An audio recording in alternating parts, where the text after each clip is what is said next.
আজকে তোমাদের ফাইনাল পরীক্ষা। ফাইনাল পরীক্ষার জন্য আজকে তোমাদের করতে হবে একটা টুইস্ট আছে। কালকে হলো ক্রিসমাস ডে। ক্রিসমাস ডের সময় ম্যামের জন্য কি আনতে হয়? আচ্ছা ঠিক আছে ম্যাডাম, কিছু নিয়ে আসবো আজকে, তাহলে ক্লাসটা গিফট করান। আনতে হয়।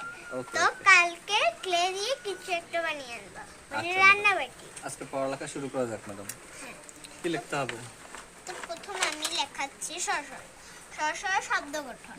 দুইটি করে পারো? ম্যাডাম আমি লিখছি। তিনটি করে লেখো। আচ্ছা ঠিক আছে ম্যাডাম। তো আজকে আমরা ক্লাসে আসলাম, ম্যাডাম আমাদেরকে পড়াচ্ছে এখন। রশি দিন ম্যাডাম, এবার আমি লিখি। দাঁড়াও। টাইম চলে যাচ্ছে, এই থাকো। দুর্গি